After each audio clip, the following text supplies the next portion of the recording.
بسم اللہ الرحمن الرحیم۔ لال شہباز قلندر کے نام سے شہرت پانے والی بزرگ ہستی کا نام ان کے والد نے سید عثمان رکھا، مگر بعد میں انہوں نے لال شہباز قلندر کے نام سے دنیا میں شہرت پائی۔ آپ کی ولادت آذربائیجان کے گاؤں مروند میں ہوئی۔ آپ کا سلسلہ نسب حضرت امام جعفر صادق رضی اللہ تعالی عنہ سے جا ملتا ہے۔ اسی طرح ہندوستان میں حضرت خواجہ غریب نواز معین الدین چشتی اجمیری کی وجہ سے اجمیر کی شناخت حاصل ہوئی ہے، اور اسی طرح سندھ میں سیون شریف کو حضرت لال شہباز قلندر کی عظمت حاصل ہے۔ سرزمین کی بھی یہ بڑی خوش نصیبی ہے کہ عالم اسلام کے مختلف علاقوں سے اللہ جل شانہ کے مقرب اور برگزیدہ بندے یہاں تشریف لائے اور رشد و ہدایت کے دریا جاری کیے۔ ان بزرگان دین نے اپنے علم و عمل کی روشنی سے سرزمین سندھ کو ہی نہیں بلکہ گرد و نواح کو بھی منور کیا۔ سندھ میں ہزاروں بزرگان دین، اولیاء اللہ اور صوفیاء کرام کا سلسلہ رشد و ہدایت، فیوز و برکات جاری رہا۔ آذربائیجان کے ایک چھوٹے سے قصبے مروند میں حضرت کبیر الدین احمد تقوی اور پرہیزگاری میں اپنا ثانی نہیں رکھتے تھے۔ حضرت سید محمد کبیر الدین احمد شاہ کی کوئی اولاد نہیں تھی۔ آپ کی اہلیہ اس مسئلہ کی وجہ سے اداس رہنے لگی تھی۔ سید محمد کبیر الدین ہر شب تہجد کے بعد بارگاہ خداوندی میں مناجات کرتے اور ایک حالت گریہ طاری ہو جاتی۔ ایک شب انہوں نے خواب میں حضرت علی رضی اللہ تعالی عنہ کو دیکھا اور عرض کی، یا امیر المومنین، آپ میرے حق میں اللہ تعالی سے اولاد کے لیے دعا کیجئے کہ وہ مجھے فرزند عطا فرمائے۔ حضرت علی رضی اللہ تعالی عنہ نے تسلی دیتے ہوئے آپ کو ایک فرزند کی بشارت دی۔ کچھ عرصہ بعد 570 یا 573 ہجری بمطابق 1177 عیسوی میں سید کبیر الدین احمد کے گھر ایک فرزند کی ولادت ہوئی جس کا نام محمد عثمان رکھا گیا۔ اسے آنے والے زمانے میں آسمان ولایت کا شہباز بننا تھا۔ محمد عثمان کی ابتدائی تعلیم آپ کے والدہ ماجدہ کی نگرانی میں ہوئی۔ 7 برس کی عمر میں کلام پاک حفظ کر لیا۔ حضرت شیخ منصور کی نگرانی میں علوم ظاہری کی تعلیم کی۔ عربی اور فارسی زبانوں میں آپ نے بہت کم عرصے میں خاصی مہارت حاصل کر لی۔ آپ کی والدہ صاحبہ آپ کی اوائل عمری میں وفات پا گئیں اور والد کا سایہ بھی والدہ کی وفات کے کچھ عرصہ کے بعد آپ کے سر سے اٹھ گیا۔ ظاہری علوم کی تحصیل کے بعد آپ کا میلان طریقت و معرفت یعنی روحانی علوم کی طرف ہوا۔ چنانچہ آپ نے اس تعلیم کے لیے مروند سے سبزوار کا بھی سفر کیا۔ ان دنوں وہاں جلیل القدر شخصیت سید ابراہیم ولی مقیم تھے۔ آپ حضرت امام موسیٰ کاظم کے اولاد سے تھے۔ آپ بڑے عابد و زاہد اور جید عالم تھے۔ حضرت لال شہباز قلندر حضرت ابراہیم ولی کی خدمت میں رہ کر تحصیل علم میں مشغول ہو گئے۔ حضرت ابراہیم ولی نے حضرت لال شہباز قلندر کی صلاحیتوں کو پرکھ کر جلد ہی مشائخ اور علماء کی ایک محفل میں حضرت لال شہباز قلندر کو خلافت کی دستار سے نواز دیا۔ غیبی اشارہ ملنے پر اپنے وطن مروند سے عراق تشریف لے گئے اور وہاں سے ایران تشریف لے آئے۔ حضرت امام رضا سے روحانی و قلبی وابستگی کی وجہ سے آپ کے مزار پر انوار پر حاضر ہوئے۔ چند روز تک مراقبے کا سلسلہ جاری رہا۔ آپ کو باقاعدہ گوشہ نشینی کا حکم ہوا۔ آپ خانقاہ رضویہ میں معروف عبادت رہے۔ یہ سلسلہ 40 روز تک جاری رہا اور آخری ایام میں آپ کو حکم ہوا کہ حج بیت اللہ اور زیارت روضہ رسول صلی اللہ تعالی علیہ وسلم کا شرف حاصل کریں۔ اس طرح آپ امام رضا سے روحانی اجازت ملنے کے بعد حجاز مقدس روانہ ہو گئے۔ اس سفر میں عراق پہنچنے پر حضرت لال شہباز قلندر حضرت عبد القادر جیلانی کے مزار پر حاضر ہوئے۔ حضرت لال شہباز قلندر نے بغداد سے حجاز تک راستے میں کئی مقامات مقدسہ کی زیارت کی۔ آپ 3 ماہ تک مکہ مکرمہ میں مقیم رہے۔ حج کی ادائیگی کے بعد مدینہ منورہ تشریف لے گئے۔ مسجد نبوی صلی اللہ تعالی علیہ وسلم میں جب روزہ اطہر کے قریب پہنچے تو دیر تک بارگاہ رسالت میں سر جھکائے سلام پیش کرتے رہے۔ آپ 11 ماہ مدینہ منورہ میں مقیم رہے۔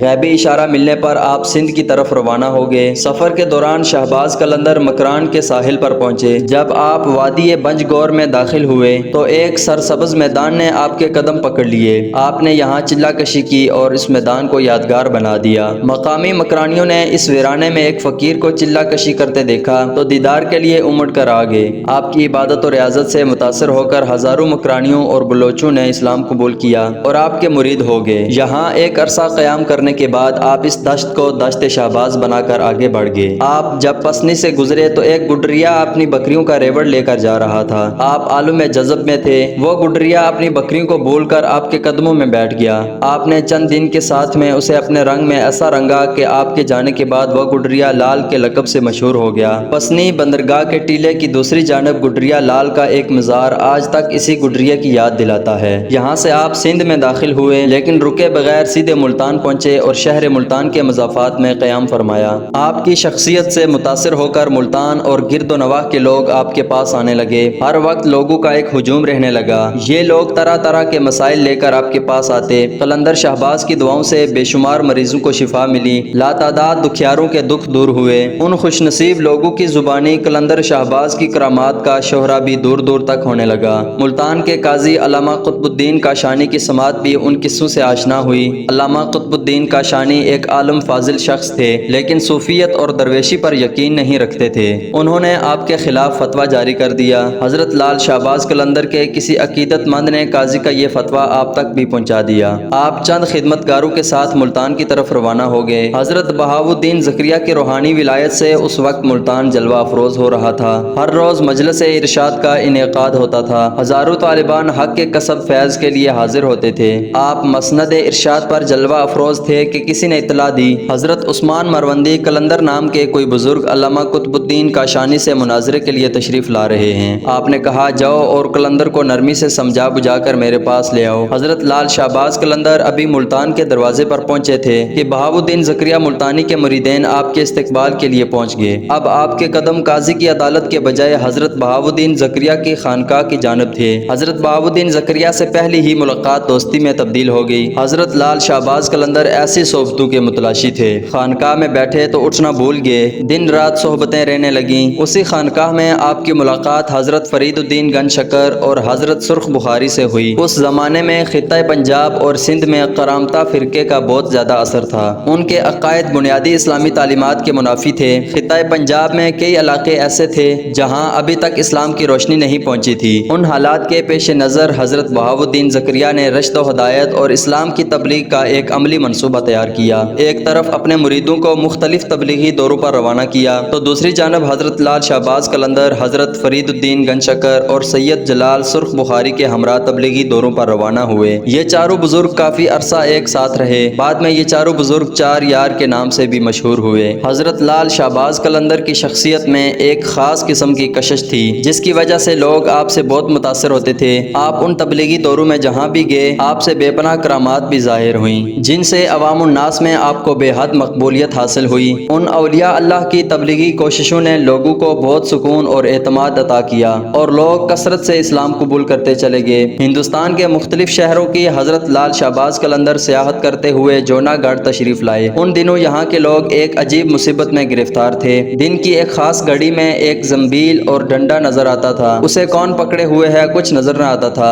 بس ایک آواز آتی تھی جسے جو کچھ دینا ہے اس زنبیل میں ڈال دے۔ لوگوں میں یہ بات بھی مشہور ہو گئی تھی کہ اگر کوئی اس زنبیل میں کچھ نہیں ڈالے گا تو نقصان اٹھائے گا، اس لیے لوگ خوف زدہ ہو کر کچھ نہ کچھ اس زنبیل میں ڈال دیا کرتے تھے۔ یہ زنبیل کہنے کو ایک چھوٹا سا کاسا تھا لیکن اس میں بہت سارا سامان سما جاتا تھا۔ لوگ اس زنبیل سے متاثر تو تھے لیکن روز روز کی طلب سے تنگ آ چکے تھے۔ انہوں نے بہت سے بزرگوں سے رابطہ کیا لیکن کوئی بھی اس زنبیل اور ڈنڈے کو نظر آنے سے نہ روک سکا۔ یہ قصہ چل ہی رہا تھا کہ حضرت لال شہباز قلندر شہر سے باہر آ کر مقیم ہوئے۔ آپ کی شہرت سن کر ایک درویش آپ کی خدمت میں حاضر ہوا۔ اس درویش نے پورا واقعہ آپ کی گوش گزار کرتے ہوئے اپنی بے بسی ظاہر کی۔ وہ درویش آپ کو اس محلے میں لے گیا جہاں وہ زنبیل ظاہر ہوتی تھی۔ کھیل شروع ہو چکا تھا۔ زنبیل اور ڈنڈا ہر دروازے پر ہوا میں اڑتا ہوا پہنچ رہا تھا اور لوگ اپنی نظریں اس میں ڈال رہے تھے۔ قلندر شہباز نے اپنا دست مبارک بڑھایا، زنبیل اور ڈنڈا دونوں آپ کے ہاتھ میں آ گئے۔ لوگ دم بخود کھڑے تماشا دیکھ رہے تھے۔ حضرت شہباز قلندر نے ڈنڈا اپنے پاس رکھا اور زنبیل اس درویش کے حوالے کرتے ہوئے فرمایا، زنبیل تم رکھ لو، آج سے تم زنبیل شاہ ہو، جو بھی تمہاری زنبیل سے کھائے گا فیض یاب ہوگا۔ جونا گڑھ میں آج بھی زنبیل شاہ کا مزار موجود ہے۔ دوران سیاحت آپ گرنار اور گجرات بھی تشریف لے گئے اور لوگوں کو توحید اور حقانیت کا درس دیا۔ جس زمانے میں آپ گرنار میں مقیم تھے آپ کے گرد حاجت مندوں کا ہجوم رہتا تھا۔ یہ زمانے بھر کے ستائے ہوئے بیمار اور مفلس انسان تھے جنہیں قلندر کے تسکین آمیز کلمات جینے کا حوصلہ دیتے تھے۔ آپ دکھی لوگوں کے آنسو پوچھتے، انہیں تسلی دیتے، غم خواری فرماتے۔ ایک روایت یہ ہے کہ اسی سیاحت کے دوران میں آپ نے حضرت بو علی شاہ قلندر سے بھی ملاقات کی اور یہ بھی کہا جاتا ہے کہ حضرت بو علی شاہ قلندر ہی نے آپ کو مشورہ دیا تھا کہ آپ سندھ میں سیوستان یعنی سیون میں سکونت اختیار فرمائیں۔ ملتان کے لوگوں کی خواہش تھی کہ آپ واپس جا کر ملتان ہی میں قیام کریں لیکن آپ نے سیون جانے کا ارادہ ظاہر کیا اور سندھ کا رخ کیا۔ حضرت لال شہباز قلندر 649 ہجری میں سندھ تشریف لائے۔ سیون میں اس وقت ہندو راجہ جیسر جی جو عرف و عام میں راجہ چوپٹ چوپٹ کہلاتا تھا، اس کی حکومت تھی۔ راجہ چوپٹ ایک عیاش طبع آدمی تھا۔ راجہ رعایا کے حال سے بے خبر رہتا۔ لا قانونیت اور ظلم و تشدد ہر طرف عام تھا، کسی کی کوئی فریاد نہیں سنی جاتی تھی۔ اسی وقت کا یہ مقولہ بھی مشہور ہے کہ اندھیر نگری چوپٹ راج۔ لوگوں کو بے بس اور لاچار دیکھ کر ایک مجذوب جس کا نام سکندر بودلہ تھا،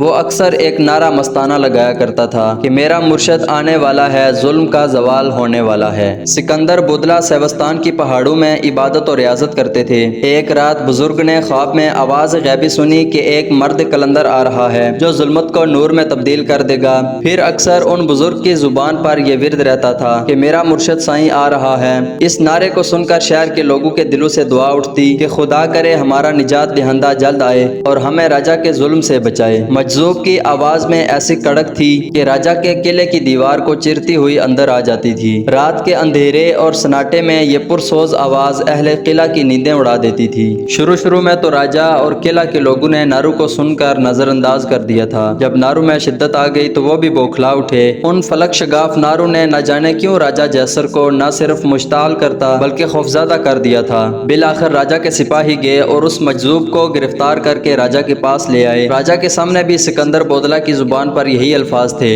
میرا مرشد آنے والا ہے، ظلم کا زوال ہونے والا ہے۔ تو راجہ غضبناک ہو گیا اور اس نے سکندر بودلہ کو قید کروا دیا، لیکن قید خانے میں بھی اس کے فلک شگاف نعرے بند نہ ہوئے۔ راجہ رات بھر اذیت کی آگ میں جلتا رہا۔ صبح ہوئی تو اس نے وزیروں کو طلب کیا۔ وزیروں نے کہا کہ اس شخص کی کھال ادھیڑی جائے، آپ ہی دماغ ٹھکانے آ جائے گا۔ راجہ نے اجازت دے دی۔ سکندر بودلہ پر تازیانوں کی بارش کر دی گئی، لیکن وہ یہی کہتے رہے میرا مرشد آنے والا ہے۔ سکندر بودلہ پر وحشیانہ تشدد جاری رہا۔ تقریباً روزانہ ان پر تازیانوں کی بارش کی جاتی تھی، لیکن آپ کے ہونٹوں پر ایک ہی نعرہ جاری رہتا تھا۔ سندھ کا علاقہ حضرت شہباز قلندر کے لیے انجان تھا۔ آپ یہاں کی زبان اور ثقافت سے واقف نہیں تھے، اس کے باوجود آپ سرزمین سندھ کی طرف تشریف لے آئے۔ حالات کا مشاہدہ کر کے آپ نے کسی ایک جگہ مستقل سکونت اختیار کرنے کا ارادہ ترک کر کے پہلے ارد گرد علاقوں میں تبلیغی دوروں کا آغاز کیا۔ آپ نے ٹھٹھے کے قریب آرائی کے مقام پر ایک بزرگ پیر پیٹ سے ملاقات کی۔ یہ بزرگ ایک پہاڑی کے غار میں مصروف عبادت رہتے تھے۔ حضرت لال شہباز قلندر نے اسی غار میں آپ سے ملاقات کی اور کامرانی کی دعائیں لے کر رخصت ہوئے۔ آپ نے سندھ کے ایک گاؤں ریحان میں بھی کچھ دن قیام فرمایا تھا۔ بعد میں یہی گاؤں حضرت رکن الدین ملتانی کی نسبت سے رکن پور کہلایا۔ جب حضرت لال شہباز قلندر اس گاؤں میں تشریف لے گئے تو اس کی زمین بنجر تھی، پھر اللہ نے آپ کی برکت سے اس زمین کی سرشت بدل ڈالی، علاقہ آباد ہو گیا۔ سرسبز و شادابی کی وجہ سے بنجر زمین بھی خزانے اگلنے لگی۔ کراچی کے قریب منگو پیر کا مزار ہے۔ بعض روایات کے مطابق صاحب مزار حضرت فرید الدین گنج شکر کے خلیفہ ہیں۔ اسی پہاڑ پر لال شہباز قلندر کے نام سے ایک بستی آباد ہے۔ بعض لوگ کہتے ہیں کہ حضرت لال شہباز قلندر یہاں تشریف لائے اور کچھ عرصہ قیام کیا۔ آپ کی ایک چلہ گاہ حیدرآباد کے نزدیک گنجا ٹکر کے نزدیک ٹنڈو غلام حسین میں بھی موجود ہے۔ مشہور ہے کہ آپ یہاں چلہ کش ہوئے تھے۔ آپ نے حیدرآباد کے اطراف میں بھی کئی تبلیغی دورے کیے تھے۔ یہ بھی ایک روایت ہے کہ دوران سیاحت قلندر پاک نے پاٹ شہر میں حاجی اسماعیل منوہر سے بھی ملاقات کی تھی۔ پاٹ دراصل سندھ کا ایک قدیمی شہر تھا۔ بہت سے علماء کرام دور دراز کے مسافت طے کر کے اس شہر میں آتے تھے۔ قدیم تذکروں میں اس شہر کو اسی وجہ سے قبطۃ الاسلام کہا گیا ہے۔ دریا کے قریب ہونے کی وجہ سے یہاں باغات کی کثرت تھی، جس میں انار بہت کثرت سے ہوتے تھے۔ سیون شریف کے ریلوے اسٹیشن کے جنوب میں ایک بلند پہاڑ ہے جس کے اندر ایک قدیم غار موجود ہے۔ روایت ہے کہ اس غار میں حضرت لال شہباز قلندر نے چلہ کشی کی تھی۔ سیون کے ریلوے اسٹیشن کے قریب آپ کے نام سے منسوب ایک لال باغ بھی ہے۔ روایات کے مطابق اس باغ کے قریب ایک پہاڑی پر بھی آپ نے چلہ کشی کی تھی۔ مقامی لوگوں میں یہ روایت مشہور ہے کہ حضرت لال شہباز قلندر کی آمد سے قبل نہ یہ باغ تھا اور نہ یہ چشمہ۔ لوگ اس مقام پر چشمے کی موجودگی کو شہباز قلندر کی کرامت سمجھتے ہیں۔ یہ چند نشانات جو تاریخ میں محفوظ رہ گئے ہیں صاف بتاتے ہیں کہ آپ نے سندھ کے دور دراز علاقوں کے دورے کیے۔ اس دور کے سفر آج کی طرح باسہولت نہیں تھے۔ دین کی تبلیغ کے لیے ہمیں آپ کے عزم اور حوصلوں سے رہنمائی اور ترغیب لینی ہوگی۔ آپ کی بہت سی کرامات لوگوں میں مقبول ہیں۔ روایات ہیں کہ جب کبھی آپ کے پاس کوئی لاعلاج مریض آتا تو آپ اس پر گہری نظر ڈالتے اور فرماتے، اے بیماری میں تمہیں اللہ تعالیٰ کا واسطہ دیتا ہوں کہ تو اسے چھوڑ دے۔ لال شہباز قلندر کا یہ جملہ مریض میں تندرستی کے آثار پیدا کر دیتا۔ اس کے علاوہ بعض اوقات پانی پر دم کر کے بھی مریض کو دیتے اور فرماتے کہ یہ پانی بیمار کو پلاؤ اور آنکھوں کو لگاؤ۔ آپ کی ہدایت پر عمل کر کے بیمار صحتیاب ہو جاتے تھے۔ ایک مرتبہ سندھ اور اس کے قریب و جوار میں اتنا شدید قحط پڑا کہ مخلوق خدا ساتھ سخت پریشان ہوئی۔ اس قحط سے نجات حاصل کرنے کے لیے لوگوں نے قلندر سے عرض کی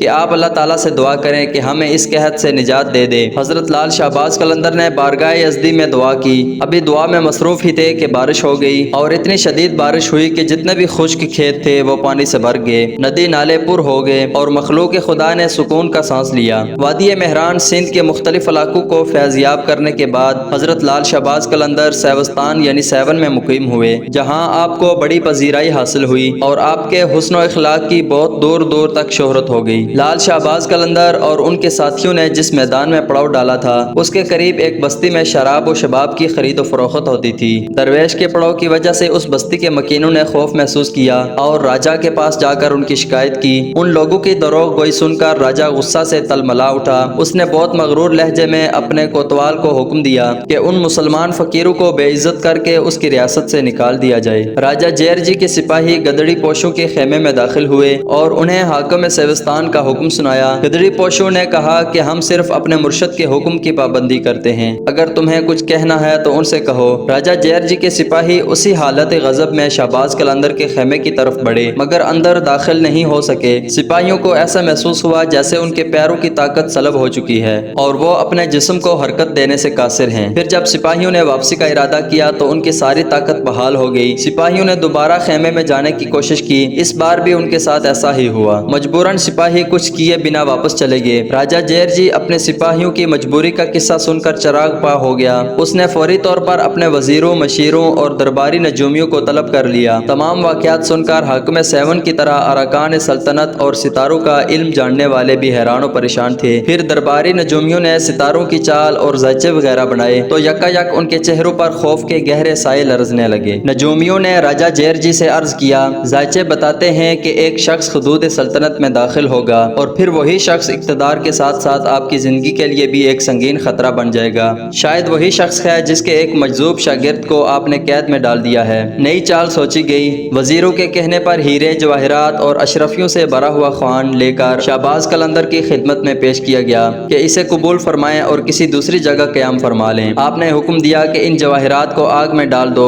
خدمتگار نے اپنے مرشد کے حکم کے مطابق خوان اٹھا کر آگ میں ڈال دیا۔ دیکھتے ہی دیکھتے ایک شعلہ سا بھڑکا اور واقعی تمام ہیرے، جواہرات اور سونے کے ٹکڑے کوئلے اور لکڑی کی طرح آگ میں جل کر خاک ہو گئے۔ حاکم سیون کا نمائندہ کچھ دیر تک پتھرائی ہوئی آنکھوں کے ساتھ یہ ناقابل یقین منظر دیکھتا رہا۔ وہ سونا جو تپتی ہوئی بھٹی میں بہت دیر کے بعد پگھلتا ہے، اسے معمولی آگ کے شعلوں نے چند لمحوں میں جلا کر خاک کر دیا۔ مسلمان درویش کی یہ کرامت دیکھ کر وزیر نے قدموں پر سر رکھ دیا اور گدا گرانہ لہجے میں عرض کرنے لگا۔ پھر جب وزیر کانپتے قدموں کے ساتھ واپس جانے لگا تو آپ نے نہایت پرجلال لہجے میں فرمایا، اپنے راجا سے کہہ دینا کہ ہم یہاں سے واپس جانے کے لیے نہیں آئے ہیں، اگر حاکم سیون اپنی سلامتی چاہتا ہے تو خود یہاں سے چلا جائے۔ وزیر دوبارہ حاکم سیون کی خدمت میں پہنچا اور اس نے لال و جواہر کے راکھ ہو جانے کا پورا واقعہ سنایا تو راجا جیر جی اور زیادہ غضبناک ہو گیا اور کہنے لگا کہ تو بزدل ہے کہ ایک معمولی سی بات سے ڈر گیا۔ میں نے اس سے بھی بڑی شعبدہ بازیاں دیکھی ہیں۔ میری سلطنت میں ایسے ایسے کامل جادوگر موجود ہیں جو مسلمان سنیاسی کے طلسم کو پارا پارا کر دیں گے۔ عشاء کی نماز میں ایک عجیب واقعہ پیش آیا۔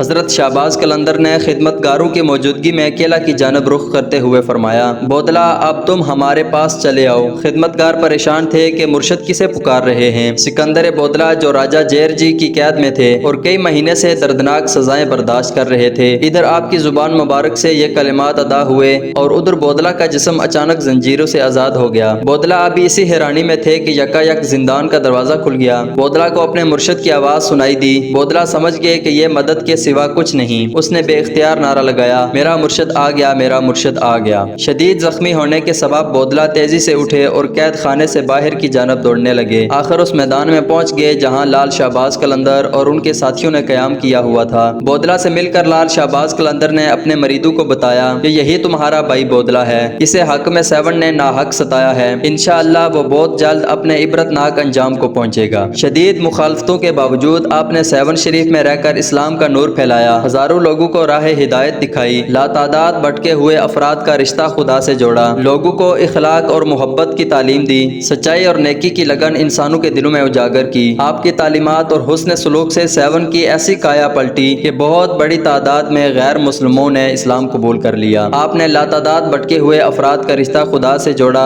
لوگوں کو اخلاق کی تعلیم دی، سچائی اور نیکی کی لگن انسانوں کے دلوں میں پیدا کی۔ لال شہباز کی وجہ سے راجہ کو اپنا اقتدار خطرے میں نظر آ رہا تھا۔ راجہ جیر جی کی نیندیں حرام ہو گئی تھیں۔ سیون میں ایک مسلمان درویش کی موجودگی اس کے لیے مستقل عذاب بن کر رہ گئی تھی۔ راجہ جیر جی کئی مرتبہ اپنی طاقت کا مظاہرہ کر چکا تھا، مگر ہر مرتبہ اسے ناکامی کا منہ دیکھنا پڑا تھا۔ آخر حاکم سیون نے اپنے علاقے کے کچھ جادوگروں کو طلب کر کے اس سے مسلمان درویش سے مقابلے کا کہا، لیکن سیون کے ساحروں نے مقابلے سے پہلے ہی اپنی شکست تسلیم کر لی تھی کہ انہیں ہرانا ہمارے بس کی بات نہیں۔ البتہ جادوگروں نے راجہ کو مشورہ دیا کہ اگر کسی طرح مسلمان درویش کے شکم میں حرام غذا داخل کر دی جائے تو اس کی ساری روحانی قوت زائل ہو جائے گی اور پھر ہمارے جادو کی طاقت اس پر غالب آ جائے گی۔ راجہ نے ایک روز کسی حرام جانور کا گوشت پکوایا اور کئی خوان سجا کر مسلمان درویش کی خدمت میں بھیج دیے۔ جب یہ خوان حضرت شہباز قلندر کی خدمت میں پیش ہوا تو کھانا دیکھتے ہی شیخ کا رنگ متغیر ہو گیا اور آپ نے یہ کہہ کر کھانے سے بھرا ہوا خوان الٹا دیا۔ ہمارا خیال تھا کہ وہ کافر اتنی نشانیاں دیکھنے کے بعد ایمان لے آئے گا،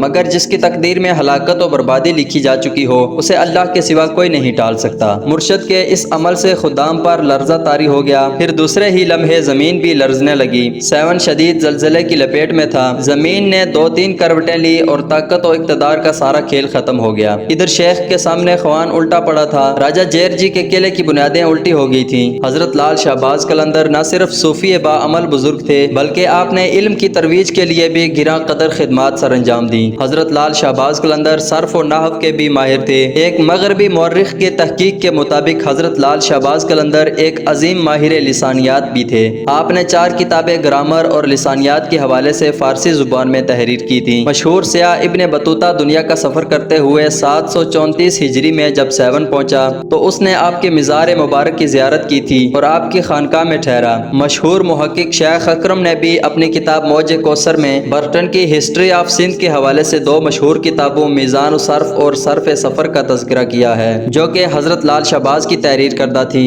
حضرت لال شہباز قلندر ایک معروف شاعر بھی تھے۔ آپ کے کلام میں معارف الہی اور سرکار مدینہ کی مدح سرائی عشق حقیقی کے والہانہ انداز جا بجا نظر آتا ہے۔ آپ کی شاعری میں روحانی وارفتگی اور طریقت و تصوف کے اسرار اور رموز بے حد نمایاں اور واضح ہو کر سامنے آتے ہیں جو اکابر صوفیاء کرام کا ایک خاص طرح امتیاز ہے۔ حضرت لال شہباز قلندر اپنے کلام میں عبد و معبود کے رشتوں کی ترجمانی اتنے حسین پیرائی میں کرتے ہیں کہ پڑھنے اور سننے والوں کے قلوب میں گداز اور عشق محبت کا جذبہ فروزہ ہونے لگتا ہے۔ آپ کو لال کہنے کی مختلف روایات ہیں۔ بعض مورخین کا کہنا ہے کہ لال شہباز قلندر کا خطاب آپ کے پیر و مرشد نے عطا فرمایا تھا۔ ایک روایت یہ بھی ہے کہ آپ اکثر لال رنگ کا لباس زیب تن فرماتے تھے کیونکہ یہ اہل مروند کا مخصوص لباس تھا۔ جب آپ اپنی عمر کے 100 سال مکمل کر چکے تھے کہ آپ کو ملتان جانے کا خیال آیا۔ آپ کے دوست حضرت بہاؤالدین زکریا اب اس دنیا میں نہیں رہے تھے۔ ان کے فرزند حضرت صدر الدین عارف ان کے جانشین تھے۔ حضرت صدر الدین عارف کو جیسے ہی معلوم ہوا کہ حضرت لال شہباز قلندر چند خدمتگاروں کے ہمراہ ملتان آ رہے ہیں تو آپ کو نہایت تزک و احتشام کے ساتھ اپنی خانقاہ پر لے آئے۔ اس وقت شہزادہ سلطان محمد تغلق حاکم ملتان تھا۔